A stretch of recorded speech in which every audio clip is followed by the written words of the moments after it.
Assalamualaikum warahmatullahi wabarakatuh. Saya Silta Anjuliana, calon guru penggerak angkatan 9 dari TK Tunas Harapan Kabupaten Blora. Pada video kali ini saya akan memaparkan aksi nyata modul 1.4 tentang budaya positif. Latar belakang. Belum menyeluruhnya pemahaman teman-teman pendidik tentang penerapan konsep-konsep inti budaya positif. Dengan penerapan budaya positif ini diharapkan dapat mewujudkan karakter peserta didik sesuai dengan profil pelajar Pancasila. Selanjutnya yaitu tujuan. Tujuannya meningkatkan pengetahuan dan pemahaman tentang budaya positif. Terbentuknya motivasi intrinsik pada murid dengan pembuatan keyakinan kelas atau sekolah secara bersama. Selanjutnya tolak ukur. Terlaksananya diseminasi konsep inti budaya positif. Terbentuknya keyakinan kelas yang telah dibuat bersama. Guru dan murid konsisten dalam menjalankan keyakinan kelas. Terlaksananya penyelesaian masalah dengan segitiga restitusi. Selanjutnya lini masa, yaitu berkoordinasi dengan Ketua IGTKI Kecamatan, berkolaborasi dalam kegiatan dengan teman-teman pendidik, berkolaborasi dengan peserta didik dalam membuat keyakinan kelas. Selanjutnya yaitu dukungan. Yang pertama, koordinator wilayah bidang kependidikan tingkat kecamatan, kemudian pengawas PAI tingkat kecamatan, ketua IGTKI tingkat kecamatan, rekan pendidik dari SPS, KB, dan TK sekecamatan, yang terakhir yaitu peserta didik. Video diseminasi pemahaman budaya positif bersama teman-teman pendidik dari SPS, KB, dan TK sekecamatan Sambong. Atas waktunya yang kami hormati Bapak Korwil, Bapak Federandes Gunawan, yang kami hormati Bapak Imam Wahyudi MPDI selaku pengawas PAI Kecamatan Sambong, yang kami hormati Ibu Arini Stianingsih SPD Out selaku Ketua IGTKI Kecamatan Sambong, dan yang saya banggakan dan saya cintai teman-teman pendidik dari SPS, KB, dan juga TK yang hari ini sudah hadir dalam pertemuan rutin IGTKI Kecamatan Sambong, dan dilanjut dengan pengisian dari saya dalam hal pemenuhan tugas kegiatan guru penggerak angkatan 9, yang mana pada hari ini saya akan memaparkan tugas yang wajib atau apa ya namanya, sebagai tugas yang harus saya lakukan untuk berbagi pengalaman kepada teman-teman semua, teman-teman pendidik khususnya, apa yang sudah kami dapatkan di pembelajaran guru penggerak angkatan 9. Nah, untuk hari ini karena sudah siang ya, saya langsung mawar, tapi sebelum itu saya ajak untuk speaking agar tidak ngantuk karena ini sudah jam rawat istirahat ya. Kita speaking sebentar untuk menggerakkan anggota tubuh kita, fisik motorik halus dan kasar kita sesuai saran dari Pak Gunawan untuk menggerakkan anggota tubuhnya agar rileks gitu. Oke, dimohon untuk berdiri. Kita menggerakkan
biar badannya tetap sehat. Nah, untuk selanjutnya pada pertemuan kali ini saya akan memaparkan penyebaran pemahaman dan penerapan pengalaman budaya positif. Dari judulnya, budaya positif, apa yang ada di benak panjenengan semua tentang arti dari budaya positif? Apa ya? Ada yang tahu? Sesuatu yang dilakukan? Oh, sesuatu yang dilakukan secara positif ya. Budaya positif itu adalah sesuatu yang kita terapkan atau kita lakukan di lembaga kita, entah itu di sekolah ataupun di lingkup kelas, yang berkaitan dengan anak-anak dengan kegiatan yang positif. Nah, selanjutnya di budaya positif ini ada inti-intinya. Nah, hari ini saya akan memaparkan inti-intinya dari budaya positif. Ada beberapa yang ada di konsep inti budaya positif, yaitu yang pertama perubahan paradigma belajar, kemudian yang kedua disiplin positif, yang ketiga nilai-nilai kebajikan, yang keempat kebutuhan dasar manusia, yang kelima motivasi perilaku manusia, yang keenam posisi kontrol sebagai seorang guru, yang ketujuh keyakinan kelas, dan yang terakhir yang kedelapan tiga restitusi. Nah, ini adalah yang akan saya sampaikan. Konsep intinya dari budaya positif itu ada 8 poinnya. Dari 8 ini panjenengan semua ada yang sudah kenal atau tahu dari 8 konsep inti ini? Mungkin sedikit asing ya, tapi sebenarnya sebagian sudah kita terapkan di lembaga kita masing-masing. Nah, maka dari itu kita lanjut ke slide ketiga. Yang pertama, pembelajaran dengan paradigma baru. Pembelajaran dengan paradigma itu apa? Pembelajaran dengan paradigma baru merupakan pembelajaran yang dirancang berdasarkan prinsip pembelajaran berdiferensiasi, sehingga para peserta didik belajar sesuai kebutuhannya berdasarkan tahap perkembangan sesuai teori psikologi modern untuk mewujudkan profil pelajar Pancasila. Nah, ini tujuannya paradigma baru itu supaya kita bisa menanamkan profil pelajar Pancasila kepada peserta didik kita di sekolah. Kita kan sudah masuk di kurikulum Merdeka ya. Kita dikenalkan dengan profil pelajar Pancasila. Ada berapa Kak? Ada berapa? Di sebelahnya ada 1, 2, 3, 4, 5, 6. Nah, ada 6. Yang pertama apa Ibu? Beriman dan takwa kepada Tuhan Yang Maha Esa. Yang kedua, berkebinekaan global. Yang ketiga, gotong royong, mandiri, kreatif, bernalar kritis. Nah, sekarang dari poin yang pertama, profil belajar Pancasila yang pertama, beriman. Contohnya kegiatan seperti apa yang bisa kita terapkan kepada peserta didik atau anak-anak didik kita di sekolah? Membacakan surat, praktek sholat, apalagi berdoa. Nah, tentunya sudah banyak kita lakukan ya.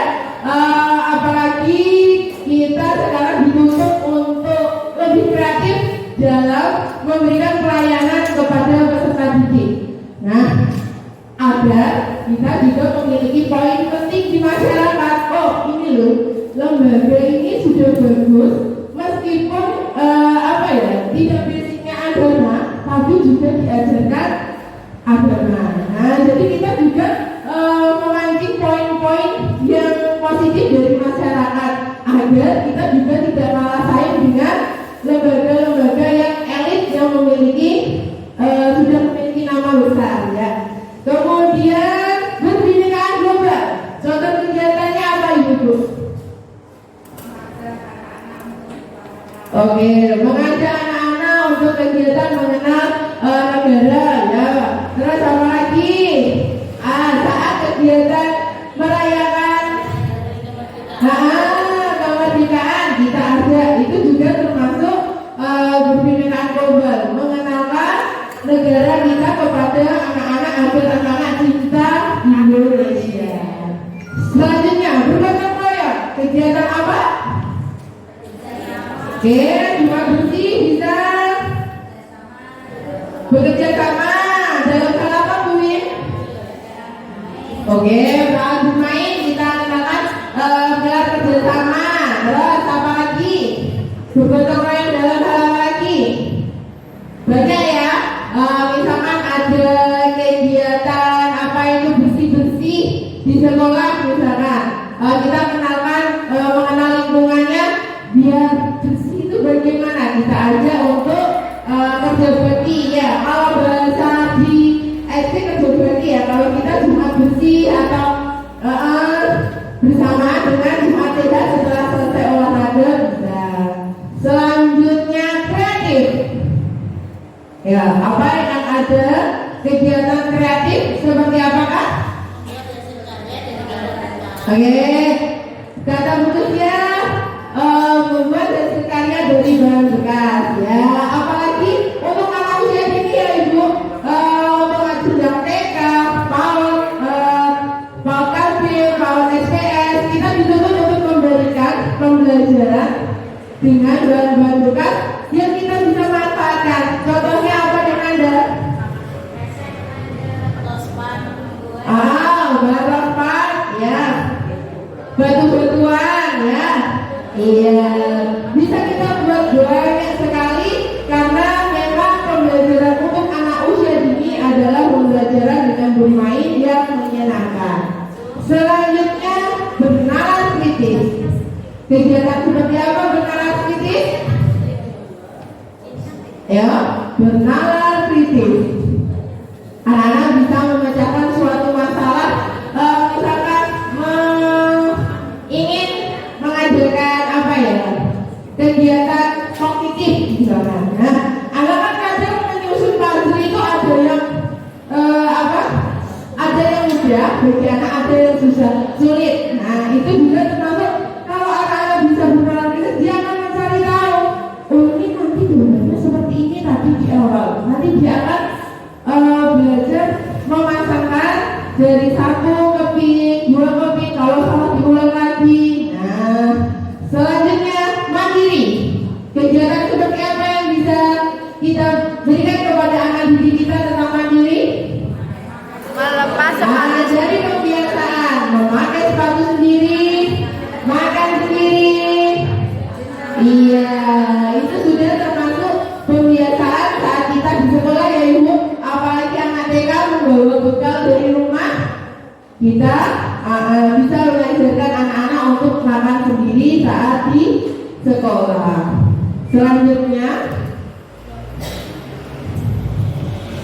Selanjutnya kita masuk di disiplin positif. Disiplin mengacu pada disiplin diri yang memiliki tanggung jawab terhadap apa yang dilakukannya berdasarkan nilai-nilai yang diyakini.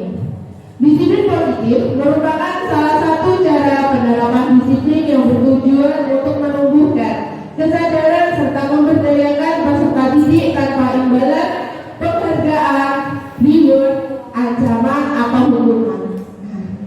Di sini poinnya, setiap kegiatan saya sendiri mungkin panjenengan juga lakukan di sekolah untuk menarik perhatiannya anak-anak, pasti dengan memberikan reward. Dan itu ternyata Bu, setelah saya tulis ya. Saya belajar rambu tulis di guru penggerak itu tidak diperbolehkan. Ancamannya di masa depan yang akan datang. Jangka panjangnya, jangka pendeknya memang anak-anak akan senang dan menjadi semangat. Tetapi dengan memberikan reward kepada anak itu termasuk malah menjadi senjata anak untuk menjadi apa ya? Orang yang apa namanya itu bisa ini loh, aku wis bisa. Jadi sombong gitu ya. Aku wis bisa kok, aku wis dikasih bisa. Padahal tujuan kita memberikan reward kan agar dia bersemangat. Saat kita memberikan kegiatan aku sik-sikban, aku untuk bisa. Tapi ternyata menurut penelitian reward yang kita berikan itu malah menjadi bom untuk anak-anak yang di masa akan datang, di masa jangka panjangnya, di masa jangka pendeknya, oke, anak menjadi semangat, setiap kegiatan mesti berdisian, ya, selesai disian, mergo pengen untuk bintang. Aku ape budal YouTube dan YouTube, aku bikin bintang loh. Nek aku absen duluan. Terus lagi, guru aku sudah selesai dulu mengerjakannya. Aku dapat bintang ya, Bu. Jadi semacam dia itu menagih janji kepada kita. Itulah yang sekiranya tidak diperbolehkan untuk kita berikan kepada anak. Reward bisa kita ganti. Nah, misalkan nek panjenengan mau ngasih reward, tidak boleh memberikan reward kepada satu anak saja yang tadi juara. Itu gitu.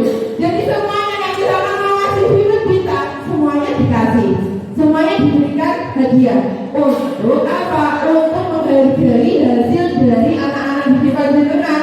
Tidak hanya satu, lalu yang belajar kan misalkan muridnya 20, sindikai bintang cuma 1. Nah, 19 bagaimana perasaannya? Nah, jadi dari hati jadi bersedih. Jangka pendeknya mungkin mereka akan terpancing semangatnya, tapi di jangka panjangnya akan menjadi bom saat mereka menjadi beranjak dewasa. Sebagai pendidik, tujuan kita adalah menciptakan peserta didik yang memiliki disiplin diri, sehingga mereka berperilaku mengacu pada nilai-nilai kebajikan universal dan memiliki motivasi intrinsik dalam perubahan berlaku ke arah yang lebih baik. Dari perilaku motivasi intrinsik, ada yang tahu motivasi intrinsik itu apa? Motivasi yang dari mana? Ya betul, dari dalam diri. Nah, itu perlu jenengan tanamkan kepada peserta didik. Kalau motivasi ekstrinsik dari luar, ya dorongan dari orang lain.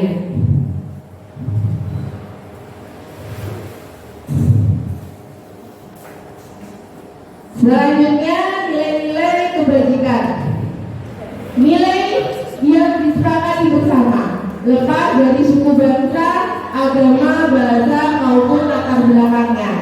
Nah, nilai-nilai kebajikan ini sebenarnya sudah kita terapkan di lembaga atau di kelas, di sekolah atau di kelas. Kelompok besar ya di sekolah, kelompok kecil ya di kelas, masing-masing kelas, ya. Nah, nilai-nilai kebajikan apa saja? Itu ada beberapa yang saya ambil. Yang pertama, profil pelajar Pancasila. Coba dimulai lagi, profil pelajar Pancasila tadi apa? Beriman bertakwa kepada Tuhan Yang Maha Esa, berakhlak mulia, berpendidikan global, gotong royong, mandiri, kreatif dan bernalar. Selain profil pelajar Pancasila, ada lagi namanya Ibu Primary Years Program atau PYP. Nah, di dalam PYP ini ada rasa toleransi. Apakah itu toleransi? Oke, menghargai, rasa hormat, menghormati, integritas, ayo, Mandiri?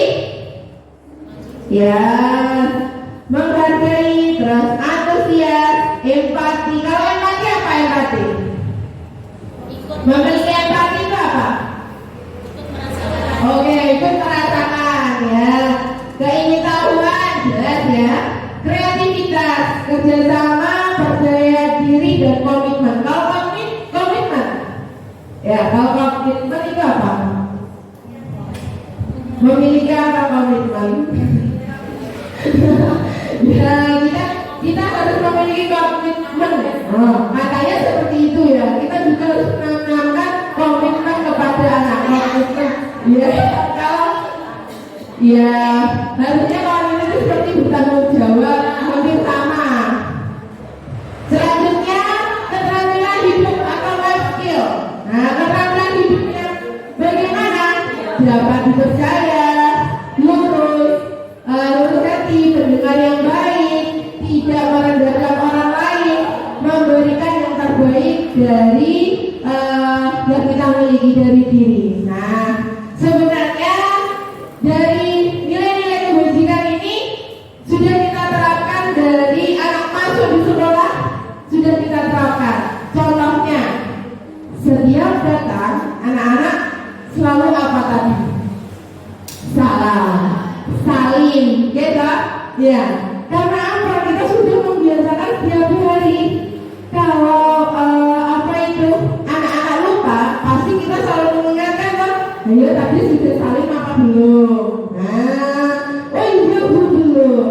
Memang itu tugas kita untuk selalu mengingatkan kepada anak-anak yang lupa. Terkadang kan kalau sudah datang dia langsung main ya, habis naruh langsung main. Nah, terkadang juga ada anak yang sampai di sekolah sepatunya itu loh di sembarangan tempat itu loh Bu.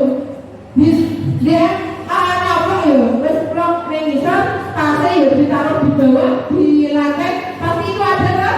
Ada. Nah, padahal kan sudah kita terapkan caranya bagaimana, pembiasaannya datang. Tapi terkadang kita juga menemukan anak-anak seperti itu. Nah, itu juga butuh proses yang cukup lama.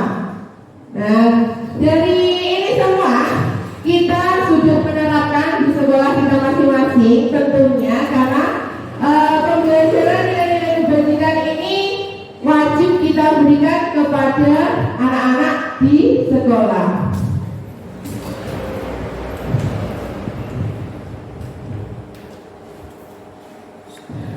Selanjutnya ada 5 kebutuhan dasar manusia. Nah, ternyata kita memiliki 5 kebutuhan dasar manusia. Yang pertama, bertahan hidup. Apa itu bertahan hidup? Nah, bertahan hidup kita bisa hidup ya, kita bisa bertahan hidup. Yang kita perlukan untuk bertahan hidup itu apa? Makan, minum, pakaian, apalagi rumah tempat tinggal. Kalau kita tidak makan, bagaimana? Kalau kita tidak minum, nah kalau kita tidak pakai pakaian, malu ya. Kalau kita tidak punya rumah, ya bisa kehujanan dan juga bisa kepanasan juga panas. Nah, ini ternyata termasuk 5 kebutuhan yang juga dibutuhkan oleh anak-anak. Kita juga butuh memberikan kepada anak itu makanan, pakaian. Karena itu memang tidak menyalahkan. Mesti kalau lebaran, anak-anak panjenengan mesti diberikan baju baru loh. Iya, waktu kecil saya juga seperti itu. Senangnya nek pas sampai lebaran, berbuat disumbangke baju baru. Nek dulu ya Bu, dulu. Kalau sekarang tidak. Nek budal kecempuh, keberapa mesti dibelikan, agar bisa dibelikan. Sekarang kalau dulu zaman saya ya nek pas lebaran, apalagi nek zaman eyang ya. Bagaimana zaman eyang ya? Satu tahun belum tentu ya. Kita beruntung ya.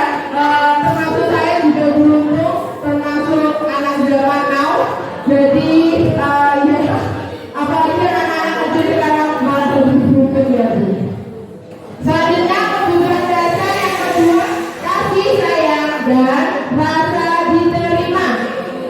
Ternyata kita juga butuh kasih sayang. Kasih sayang yang seperti apa? Kasih sayang yang seperti apa? Rasa diterima, dipedulikan, berbagi, bekerjasama, menjadi bagian dalam kelompok. Untuk anak-anak, kasih sayang seperti apa yang Pak Jumbo berikan? Kasih sayangnya dipeluk, dikasih jempol, diberi semangat. Itu juga termasuk kasih sayang kepada anak didiknya. Terus apa lagi? Nama Bu? Disanjung, iya. Dipuji dengan hal-hal yang kata-kata positif, ya Bu ya. Nah, itu termasuk kasih sayang. Nah, kasih sayang yang kita berikan kepada anak-anak perlu diperhatikan. Jadi anak-anak itu merasa aku itu perlu diperhatikan. Ibu dulu, aku tak nakal lain bener, perlu diperhatikan. Sing enek sing naik meja, enek sing jungkir balik, warga apa? Ya, butuh kasih sayang, butuh kita perhatikan. Apalagi, mohon maaf, apalagi jika dari anak yang belum gendut, maaf ya, dari anak belum gendut itu masih beda. Pasti itu berbeda dengan anak-anak yang memiliki keluarga utuh. Itu pasti beda. Karena apa? Kasih sayang mereka kurang. Meskipun orang tuanya memberikan kasih sayang full, tapi tanggal apa? Itunya berbeda. Okay? Pasti anak itu butuh kasih sayang juga dari gurunya. Nah, lalu yang ketiga, penguasaan. Penguasaan seperti harga diri, keinginan untuk dianggap, memimpin, berprestasi, diakui, dengan penguasaan ini seperti yang tadi anak naik di atas meja, naik di kursi, lompat-lompat, pas ini ngajar, terus ini ternyata kayak dia mau api ya Bu. Adalah anak itu cerita dewe. Nah, kenapa? Dia pengen diperhatikan, aku mau pengen aku dia sing iku. Nah, iya penguasaan seperti itu. Anak juga butuh kebebasan. Tidak hanya kita yang butuh bebas ya Bu, tidak hanya orang dewasa yang butuh bebas. Anak-anak juga butuh bebas. Bebas yang seperti apa? Mandiri, memiliki pilihan, mencoba hal baru, mampu mengendalikan arah dunia. Kebebasan itu seperti apa? Kebebasan itu contohnya di kegiatan di kelas. Misalkan panjenengan memberikan 3 kegiatan. Nah, mesti ada anak yang tidak mau mengerjakan semua. Pasti itu ada. Mesti ya, dia memilih karena dia ingin bebas Bu. Dia ingin bebas. Aku tidak senang. Nah, ya ya. Iya, karena dulu saya juga seperti itu. Waktu sekolah di bersama, saya ingin bebas. Ya, tidak terus melanggar aturan tidak. Bebasnya kita memberikan kebebasan kepada anak untuk memilih apa yang dia inginkan. Selanjutnya yang kelima, kesenangan. Nah, kesenangan manusia juga butuh kesenangan. Kalau kesenangan itu contohnya apa ya Ibu? Wah, nyanyi, belanja, ya. Kalau ibu-ibu mesti kesenangan belanja. Untuk saja kita ditutup ya Bu ya. Nah, jadi kalau apa itu dompetnya tidak terkuras terus ya. Nah, kesenangannya itu bermacam-macam. Setiap orang memiliki kesenangan sendiri. Misalkan Bu ini senangnya nonton apa itu voli misalkan. Itu termasuk kesenangannya Bu ini. Pak Imam kesenangannya apa Pak Imam?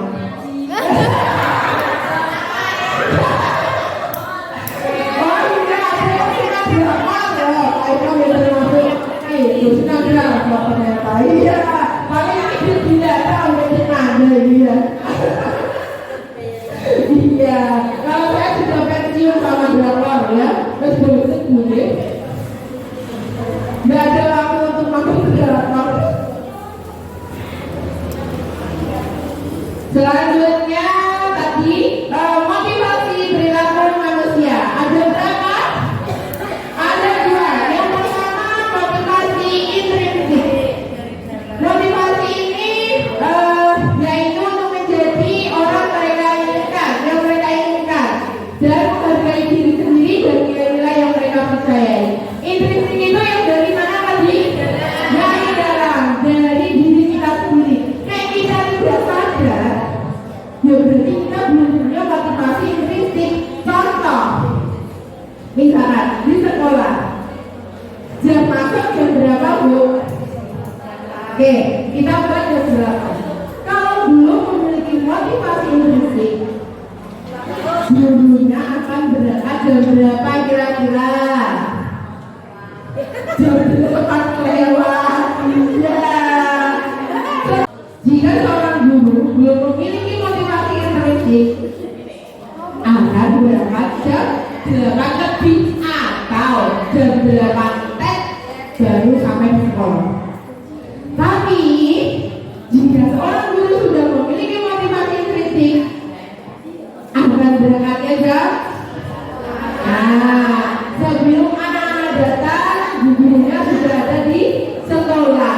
Meskipun itu berat ya Bu, jujur saya sendiri juga sama. Terkadang saya bisa tepat waktu, tapi saya juga berusaha bagaimana cara saya untuk memanage waktu saya di rumah, masak, berusaha apa itu ngurusi anak dan lain-lain, dan bisa tepat bagaimana. Nah, bangunnya lebih awal, meskipun malas ya Bu, tapi tetap termasuk kewajiban kita. Nah, selanjutnya, kalau motivasi intrinsik, motivasi dari luar, itu kenapa? Itu karena aku tidak yang aku telat, bayaranku datang. Wah, itu termasuk motivasi intrinsik. Iya, malu sama anak didik, termasuk motivasi intrinsik. Apalagi Bu? Cara motivasi intrinsik. Wah, diseneni kepala sekolah, kepala sekolah jalan ya Bu. Diseneni kepala sekolah. Itu termasuk motivasi intrinsik karena takut hukuman, takut apalagi itu tidak mendapatkan penghargaan. Aku masih berangkat pagi dan aku disenangi kalau kepalaku. Aku tak sih berangkat pagi sih, dan aku dinilai baik sama wali muridku. Itu termasuk motivasi ekstrinsik. Nah, kalau ibu-ibu masuk di motivasi intrinsik apa ekstrinsik? Setengah-setengah, yang kadang intrinsik, yang kadang ekstrinsik. Malu ya Bu, tapi kita juga harus bisa membagi waktu. Selanjutnya ada hukuman, ada konsekuensi, dan juga ada restitusi. Ya, hukuman itu tidak terencana atau tiba-tiba. Murid tidak tahu apa yang akan terjadi atau tidak dilibatkan. Bersifat satu arah dan merupakan hukuman fisik. Hukuman ini contohnya seperti apa Bu? Ada yang tahu hukuman itu seperti apa? Misalkan saya beri contoh, anak SD berangkat sekolah terus kesiangan, lari gak pakai sabun, sepatu gak warna hitam, tapi sepatu jalan-jalannya yang dipakai pergolongan kawanan. Nah, sebagai guru dan ada yang langsung memberikan guru, kok sepatumu gak berwarna hitam? Aturannya apa? Sekarang push up, lari keliling lapangan. Itulah yang disebut dengan hukuman. Tidak ada aturan secara tertulis, tapi langsung kita berikan. Itu termasuk hukuman. Hukuman itu bisa berbentuk fisik atau berbentuk lisan. Nah, kalau fisik itu yang tadi disuruh lari, suruh push up. Kalau yang lisan, hukumannya lisan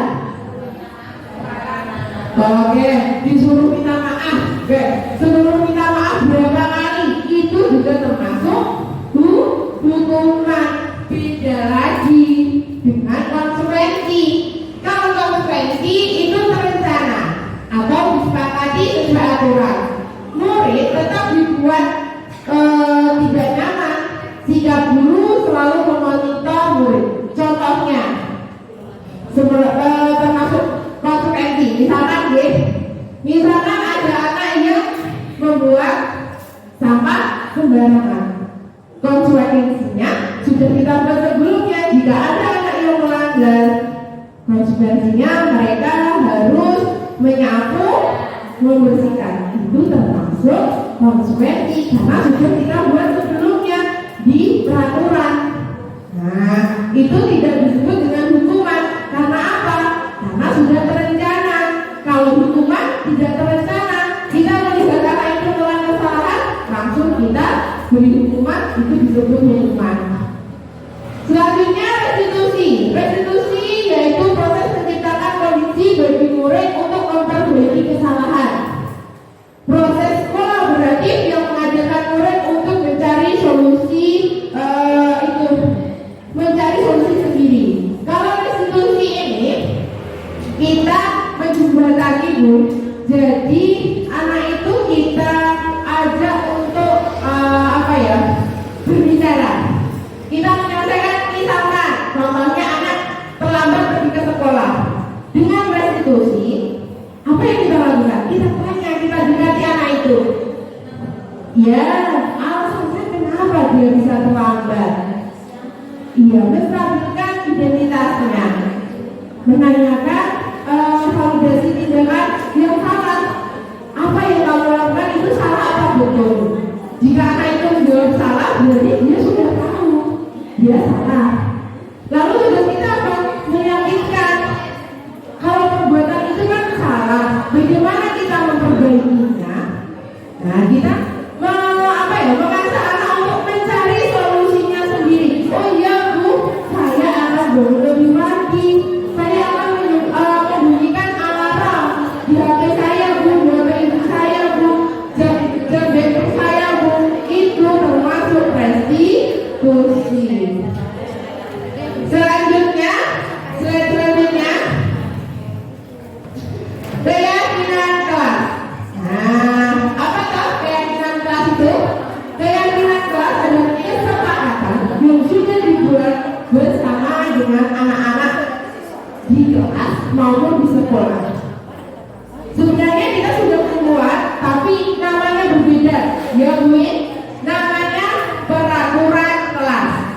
Ya, kalau di IHF namanya peraturan kelas. Nah, kalau di guru penggerak itu diperindah namanya, Bu. Jadi keyakinan kelas. Bedanya apa? Keyakinan dan peraturan. Ya, ada yang tahu apa itu perbedaan dari keyakinan dan peraturan? Ya, peraturan sudah dibuat oleh gurunya sendiri dan harus dilaksanakan oleh semuanya. Kalau keyakinan,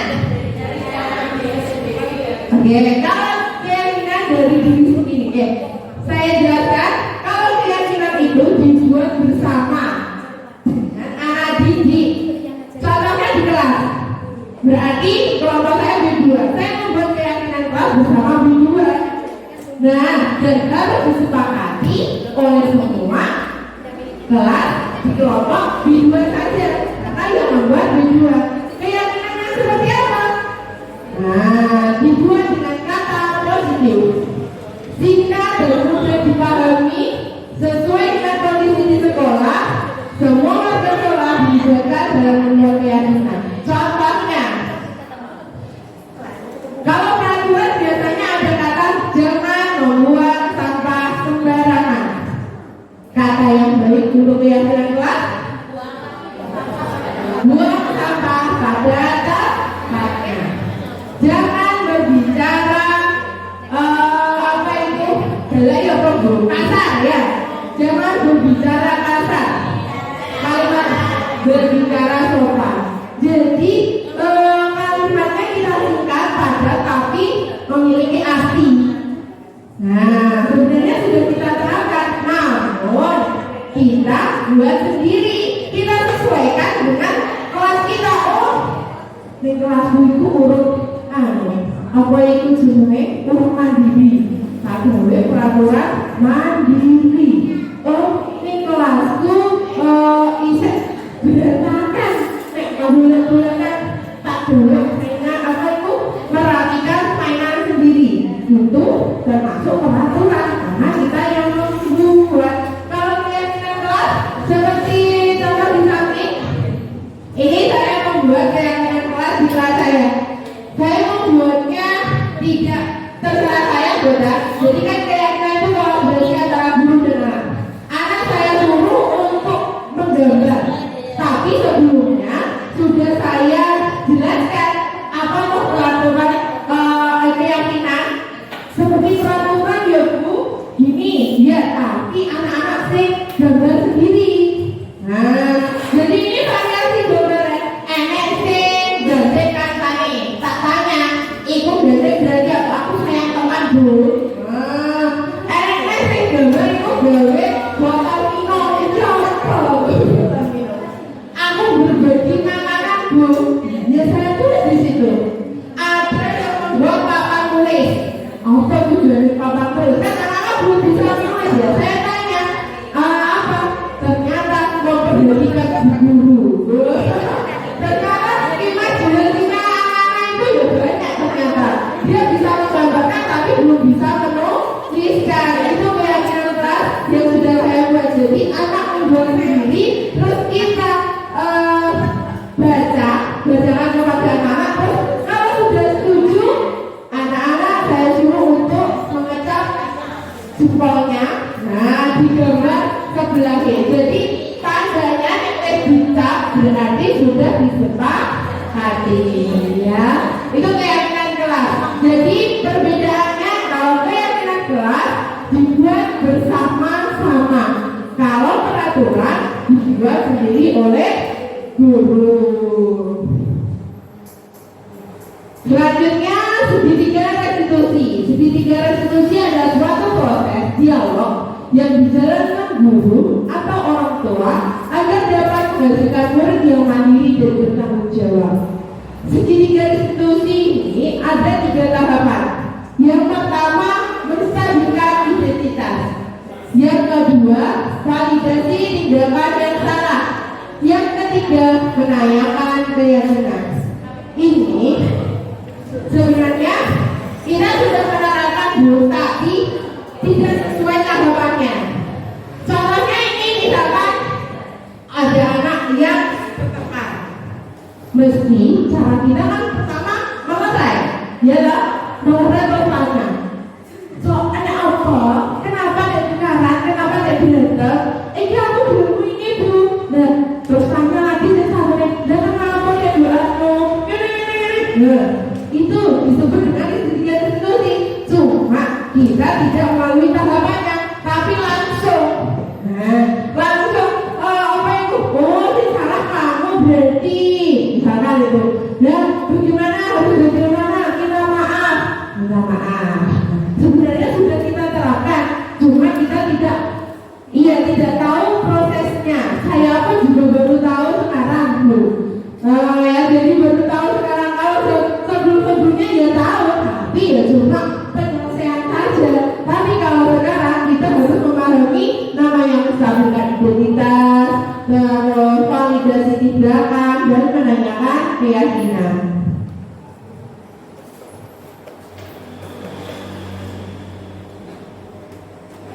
Menstabilkan identitas. Contoh katanya, contoh kalimatnya.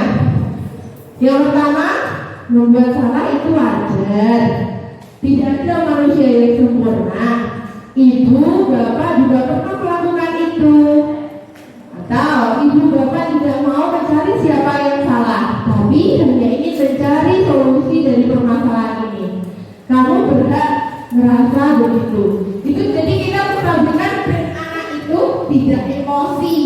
Ini kita mencari kenapa toh anak itu misalkan kita mencari mengotik dengan kalimat-kalimat yang menstabilkan perasaannya dulu. Nah, menenangkan, bahasanya menenangkan. Selanjutnya memvalidasi tindakan yang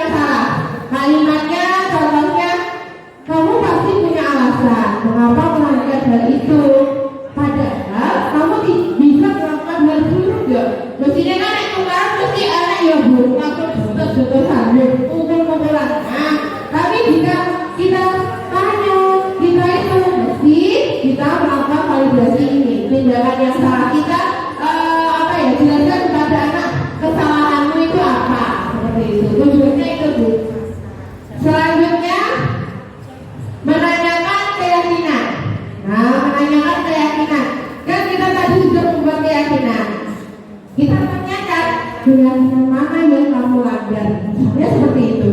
Jadi anak-anak itu, oh iya, aku kan harus sayang teman. Jadi aku membolehkan satu, aku nyetorkan satu, berarti aku tidak sayang teman. Terus harus bagaimana kamu kalau sudah melakukan kesalahan?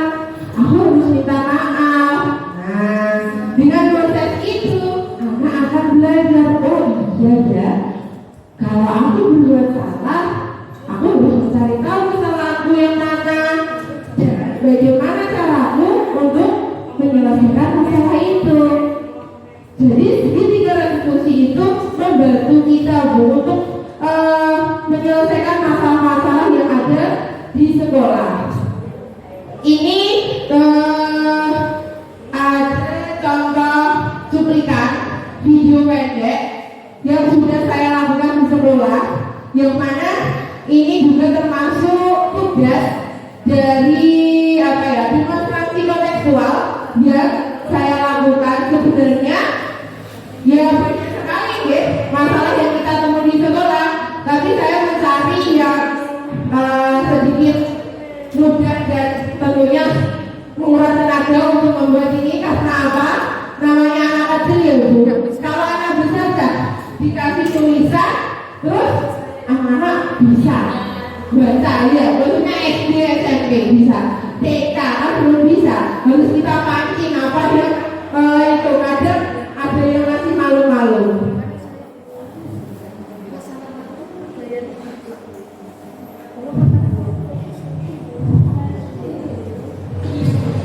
Ini contoh video yang saya buat.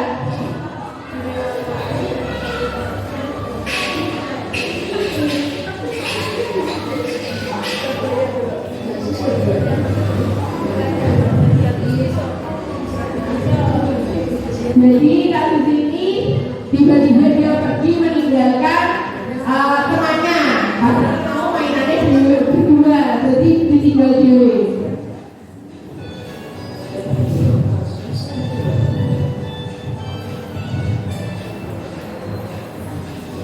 Nah, selanjutnya saya menggabungkan identitas dari masalah yang terjadi tadi. Saya tanya-tanya kepada anak perempuannya yang meninggalkan tadi, saya tanyai.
Nah, jadi kita menjelaskan kepada anak kesalahannya apa, terus bagaimana caranya memperbaiki, ya, biar kelas mana yang mereka ada.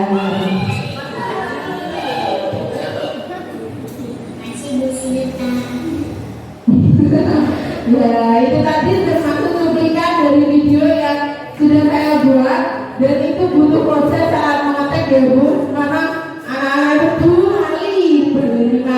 ya, anak-anak susah ya, karena susah terkadang kita sudah menghafal, harusnya itu ada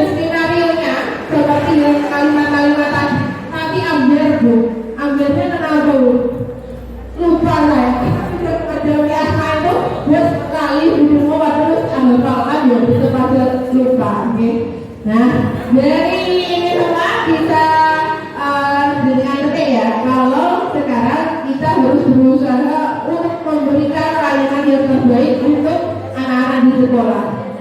Karena apa? Sekolah itu adalah rumah kedua bagi anak-anak. Sekolah merupakan tempat anak-anak belajar.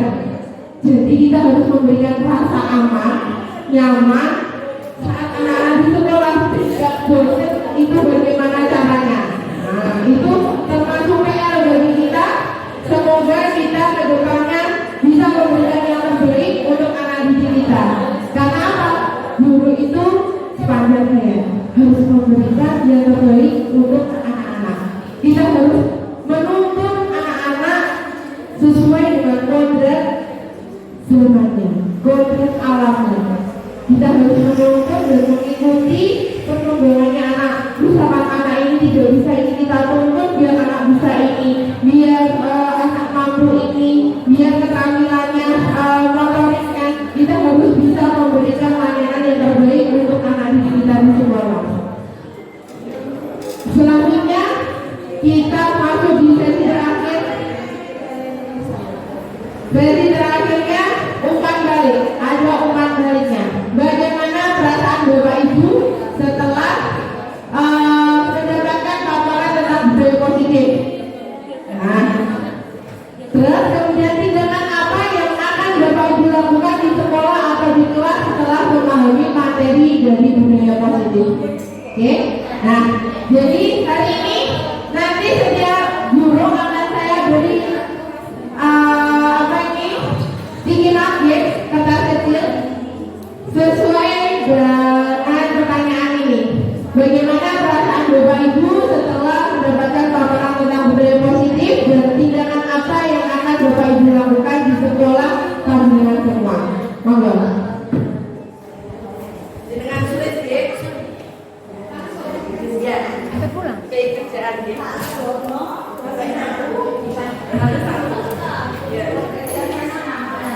Boleh dikasih nama. Sudah kan diberi nama, kalau kecil dikasih nama ya. Jangan apa. Oke. Umpan baliknya. Mungkin siapa yang belum dapat?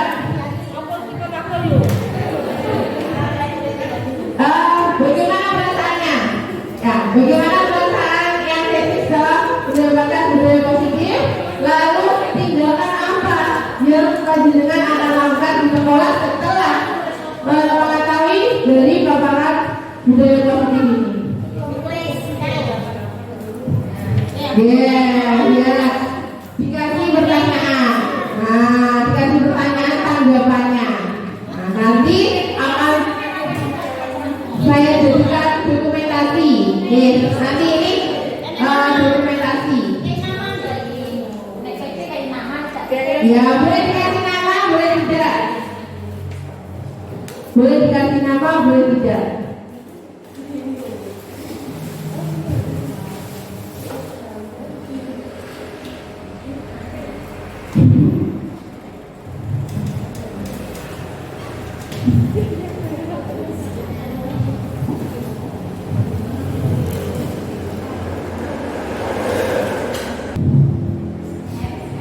Sudah?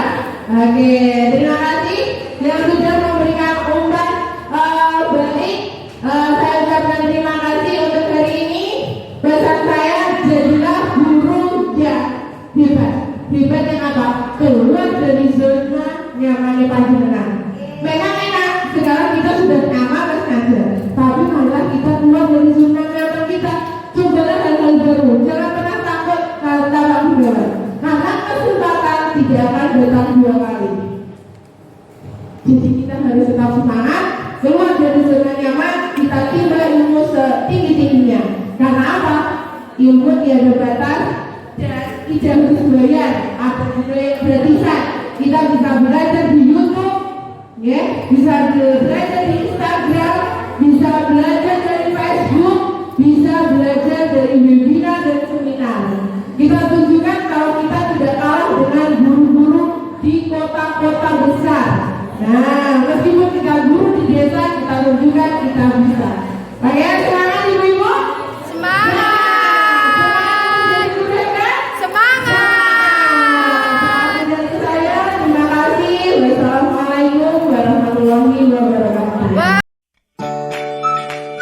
Ya, hari ini kita akan membuat kesepakatan kelas. Kesepakatan kelas itu apa, Bu Sinta? Kesepakatan kelas itu adalah keyakinan kelas. Kita yakin kesepakatan itu harus kita sepakati. Atau biasa anak-anak menyebutnya itu peraturan ya? Nah, tapi kalau peraturan kan kemarin kita sudah membuat. Kemarin kita ganti ya, Jo. Kita membuat namanya keyakinan kelas. Apa namanya? Keyakinan kelas yang kita buat bersama atau disebut dengan kesepakatan kelas. Dan ya Dinka, harus kita tepati. Contohnya apa, Bu Sinta? Contohnya, setelah selesai belajar, alat tulisnya di wajib toh? Anak-anak harus merapikan sendiri toh? Disuruh apa anak-anak? Anak-anak. Jadi, itu termasuk keyakinan. Kedua, ada lagi. Oh, habis makan. Kira-kira kalau habis makan, bukunya ditaruh mana ya? Di tempat sampah. Berarti keyakinan kelasnya apa? Membuang sampah di mana? Di tempatnya. Tempat sampah. Oh ya, harusnya dibuang di tempat sampah. Lagi, misalkan anak-anak mau punya jajan ya, temennya pengen, apa yang anak-anak? Berarti aku membuat kesepakatan kelasnya apa, Bu Sinta? Berbagi dengan teman.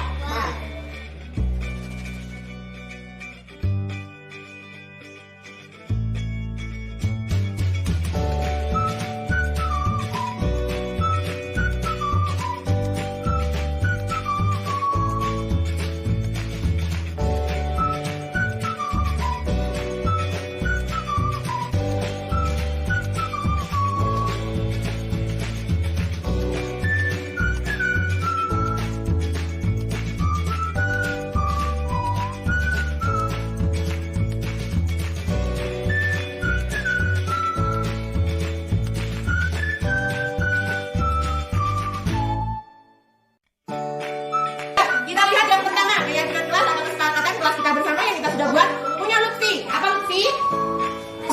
Lutfi, sayang teman. Punya kakak? Kakak saling dengan siapa? Dengan bu guru, dengan teman-teman. Punya Dinka. Dinka apa? Bermain. Ya, dia gambar ikan ya. Terus Yaya apa Yaya? Merapikan kelas, kelasnya kotor, dirapikan Bu Sinta. Pintar. Zio, apa Zio? Apa dia? Bermain bersama-sama. Terus yang Farel, apa Farel? Oh, harus saling sayang sama temannya Bu Sinta. Randy, apa Randy? Memberesi apa Bang Ren? Memberesi buku. Harus kita tadi punya siapa? Oh, Sena ya? Sena apa Sena? Meminta maaf temannya. Kerjaan apa itu? Melukai temannya. Ya, sedang bersalah sama temannya harus mau meminta maaf. Jamin apa? Pin? Berbagi. Ya Pin, apa Pin? Merapikan buku sama alat tulis. Lomel. Apa Mel? Saling menyapa, saling menyayangi. Kitty sama Dit? Merapikan buku. Sipa apa Sipa? Merapikan buku dan mainan. Azril apa Azril? Dilihat gambarnya tapi apa kita kata yang buat? Dilihat kan? Berbagi makanan. Yuda apa deh? Memperhatikan bu guru, pintar. Maris apa nih? Iya, bermain bersama. Tidak memilih temannya. Terus siapa ini? Arza, apa Arza? Oke, merapikan alat tulis. Ini adalah keyakinan kelas kita ya. Harus ditepati. Ditambah Bu Sinta. Keyakinan kelas lagi apa ya? Oke, membuang sampah. Membuang sampah di mana? Ya, pintar. Terus apa lagi? Sudah apa? Mengerjakan tugas. Oke. Mengerjakan tugas. Terus apa lagi?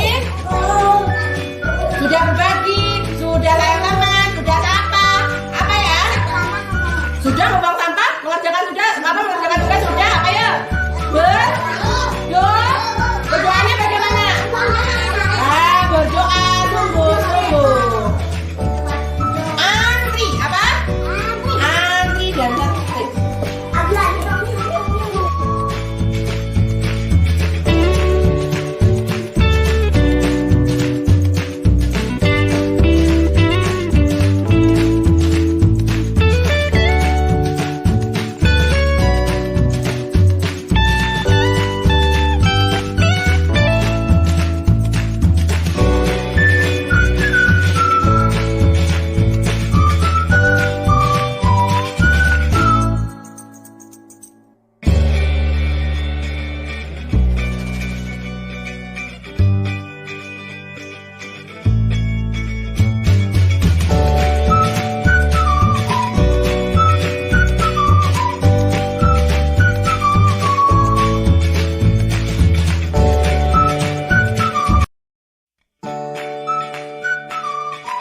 Demikian adalah video aksi nyata modul 1.4 tentang budaya positif.